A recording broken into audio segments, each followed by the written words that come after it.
Dis interessant dat daar soms in kerke verskil van mening is oor die fokus van die kerk, oor die aktiwiteite waarby ons betrokke moet wees, dat ons byvoorbeeld preke moet hê, eredienste, dit stem ons almal mee saam, dat daar mense versorg moet word, dat daar besoeke moet wees, dat daar bazaars moet wees, en dat daar sendingwerk moet wees.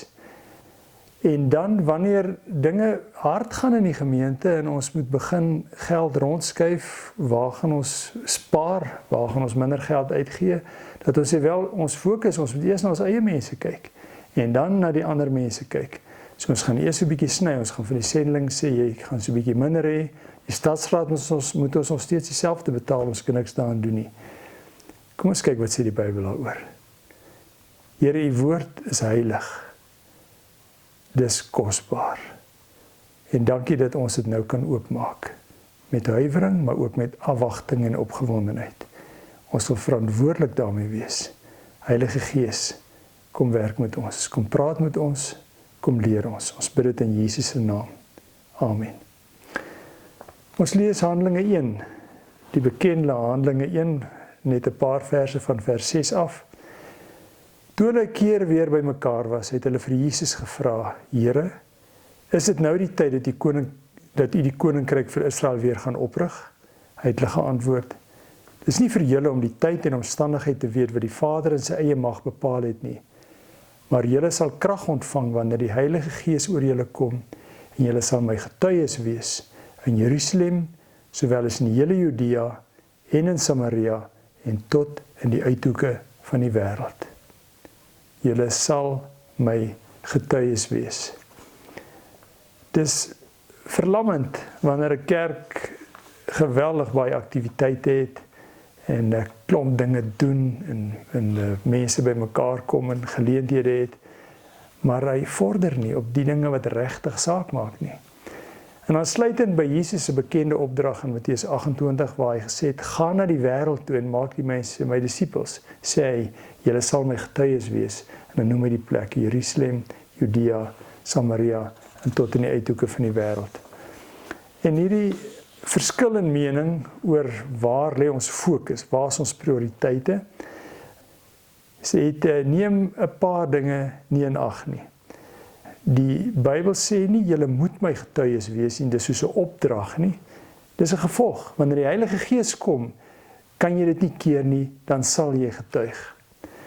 Maar die interessantheid is, die krag wat die Heilige Gees bring, die energie wat die Heilige Gees losmaak, is nie maar tot algemene geestelike aktiwiteite en geestelike prestasie en vreugde en goed nie.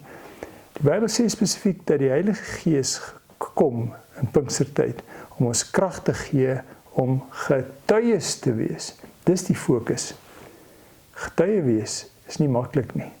En daarom het jy die krag van die Heilige Gees nodig om getuie te wees. Maar dis die teken van 'n gesonde kerk. 'n Kerk waarin die Heilige Gees kom, is daar 'n honger om te getuig.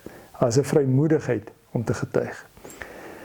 Nou die rol van 'n getuie in byvoorbeeld 'n hofsaak is om bloot te vertel wat hy gesien het. Daar is 'n regter en hy oordeel wat hy maak met al die getuies se sake. Jy beskryf bloot wat jy gesien het. Ek het die motor sien aankom teen 'n geweldige spoed en ek het skielik besef hierdie ou gaan nie betyds rem nie en toe hy langs my kom, toe sien ek daar begin hy te skuif en hy's in die boom vas. Dit vertel ek. Die regter hoor almal wat praat en hy neem uiteindelik besluit. So die beeld wat die Bybel gebruik is dat mense kom voor ons staan, hulle moet 'n besluit neem. Hulle is die regter, mense wat na God soek en God se rol in hulle lewe soek. Hulle is die regter en ons is die getuie en ons vertel bloot vir hulle wat ons gesien het. En in die proses om getuie te wees, kom die ander goed in plek. En ons gaan lekker daarby stil staan, so oor 2 geleenthede, gaan ons kyk na die kwaliteit na binne, dis ononderhandelbaar, na binne moet dinge geweldig gesond wees, dis nie of die een of die ander nie, maar die een na buite, rig die ander na binne. As ek weet dat ek 'n getuie vir Jesus moet wees, dan beïnvloed dit my lewenstyl.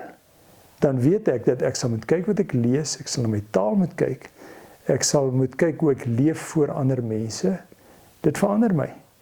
En dis iets wat algemeen so is. Ek weet baie spesifiek toe ek nog gehardloop het, wedlope gehardloop het ek gesê dat 'n mens, wat jy doen is jy skryf doodgewoon vir 'n wedloop soos die Comrades in. En dan nadat jy ingeskryf het, dan begin daai inskrywing jou aktiwiteite te rig.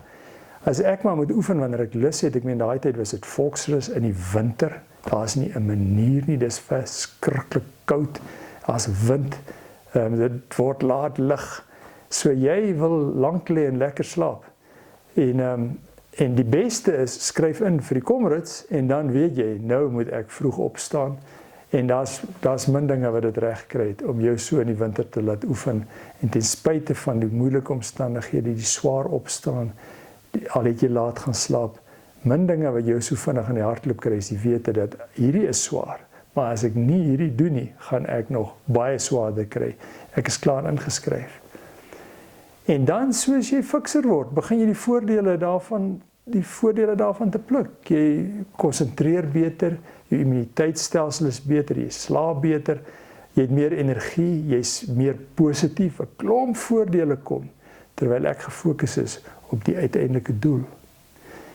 En ek het dit aan my lyf gevoel met getuienis. Jare gelede, toe ek nog op universiteit was ons 'n groep gewees wat straatwerk gaan doen het. Ek weet nie hoe ek daar geland het nie, want ek is 'n introvert en die praatding is nie myne nie. Ek sal op die agtergrond sal ek die harde werk doen. Ek sal die voertuig bestuur wat soontoe gaan. Ek sal administrasie doen en Bybels aandra. Maar as dit nou kom by die praat met 'n vreemdeling, daar's ek totaal uit my diepte uit. Maar daar was dit nie so nie. Almal het gaan praat. Ook die een wat bestuur het gaan praat. En as jy weet, jy gaan daai aand, ons het 9:00 die aande uitgegaan, Saterdag aande, Hellenic Hotel, Assembly Hotel toe. En dan jy nou maar daar in die hotel gesit, tussen die mense in die sitkamer, soms in die kroeg. Die ouens het maar gesit en kuier. Daai tyd was TV nog nie so groot nie. Daar was vir 'n rukkie in die aand TV gewees. En dan moes jy maar begin kontak maak en saamgesels en 'n geleentheid soek om met hierdie persoon oor die Here te praat. En dit was verskriklik moeilik geweest. En ek weet die stukkie vooraf, ons het 7:00 bymekaar gekom, 9:00 het ons uitgaan, daai 2 ure het ons saam Bybel gelees, ons het saam gebid en gesing. As jy weet wat lê voor, het jy anders gebid en anders gebybel lees en anders gesing, anders deelgeneem. Dit het my geestelike lewe gerig en dit was vir my swaar, verskriklik swaar. Elke keer was dit 'n probleem. Ek weet ek sou in die aande nog sit en praat met iemand, lank sit en praat en jy stel uit, want wanneer swaai ek hierdie gesprek nou geestelik? Ons vra uit oor sy werk en sy familie en hoe lank hy in Pretoria is en alles, maar iewers moet ons oor die Here praat. En dan sien jy goed, die tyd kom aan, dit word nou so 20 voor 11, kwart voor 11, 11:00 moet ons bymekaar kom. En dan so 5 voor 11. Dan weet jy net, ek kan nie by hulle terugkom en ek het glad nie 'n geestelike gesprek gehad nie. Nou ja, meestal het jy dan nou maar net 'n kontak gemaak, party was ook 'n bietjie dronk geweest, jy kon nie sinvol praat nie, jy was baie geraas, die musiek en allerhande goed. So jy het kontak gemaak om dan die volgende dag na die kerk, na die ou se blyplek toe terug te gaan en dan rustig met hom te praat. Maar dit het mense fokus gerig. En dit is wat kerke verander. As kerke verstaan dat ons eintlike werk is na buite, ons eintlike werk is om te getuig. En wanneer ek getuig, dan is ek anders betrokke by die erediens. Dan lyk 'n bazaar anders. Dan lyk my werk in die wijk anders. Dan bid ek met meer vrymoedigheid. Alles verander. En daarom is hierdie tyd in die kerk belangrik. Dat ons weet, as dit rondom die Heilige Gees gaan dit rondom getuienis. Om te getuig is nie maklik nie. Om te getuig vra 'n besondere stuk afhanklikheid van die Here, vra 'n besondere stuk waagmoed, vra 'n besondere stuk saamwees met ander gelowiges. Ander gelowiges word vir jou kosbaar. Jy wil nie alleen uitgaan nie, maar as daar een saam met my gaan, dan skielik sien ek kans daarvoor. So kosbaar as my saam met iemand is, as 2 van julle saam praat, een kan bid, een kan praat, is die een vashak, kan die ander een aangaan. Dis ongelooflik verrykend. En dis wat die Here wil doen.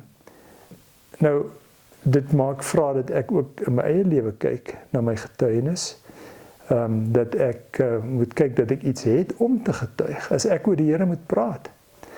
En dat ek my begin instel in my gewone lewe, om meer geleenthede te benut, om oor die Here te praat, om op 'n natuurlike manier die Here aan die orde te stel in 'n gewone gesprek, om te wys waar ek sy werking raak sien, hoe hy my gehelp het en hoe hy my seën. En om na die dominee te kom met nuwe vrae. Die een het gevra, hoe laat begin die kerk? Die ander een het gevra, dominee, wanneer preek jy weer hoe om mense na die Here te lei? Kan jy dalk 'n kursus aanbied oor hoe om iemand na die Here te lei? Want die feit is, as jy konsekwent praat oor wat die Here in jou lewe doen, op die regte tyd, met die regte styl, dan gaan die geleentheid kom dat iemand vir jou gaan sê, wil jy my nie na die Here lei nie? En wat doen jy dan? Hierdie is 'n wonderlike tyd. Hierdie is 'n tyd waarin ons gerig word om wesentlik met die regte dinge besig te wees. Dankie Here, dat U werd is om oorgetuig te word. Dat ons nie hoef te beplan om dit te doen nie, ons kan dit nie keer nie. Dankie Heilige Gees, dat U ons lei, en dat U die passie in ons plaas en die regte woorde, dat U ons die moed gee. En dankie vir hierdie tyd wat ons daarop kan fokus, en ons bid vir dit wat nou gebeur in ons kerk, vir 'n nuwe, gesonde, vars vrymoedigheid om Jesus met mense te deel, soos U dit bedoel het oorspronklik. Ons bid dit in Jesus se naam. Amen.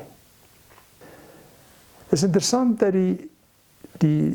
dat as Jesus sê, gaan na Judea, Jerusalem, Judea, Samaria en tot in die uithoeke van die aarde, dat hy nie soos mense baie keer sê nie, maar ons moet eers hierso klaar werk, dan kan ons uitgaan nie. Nee, dis nie wat hy gesê het nie. Al 4 gebeur gelyktydig. Terwyl ek hier plaaslik besig is ek ook besig in Judea. Ook wanneer ek in Samaria kom en die mense wat daar kom. En ook tot in die uithoeke van die wêreld. En dan kan ons sien dat Handelinge byvoorbeeld, vir Paulus om na Europa toe te gaan van Jerusalem af, het 'n klomp geld gekos. En Jerusalem wou nie stuur nie, het uiteindelik van Antiochië afgekom. Hulle was reg gewees om hom te ondersteun. Al 4 gebeur gelyk. Ons moet getuig. Geniet dit.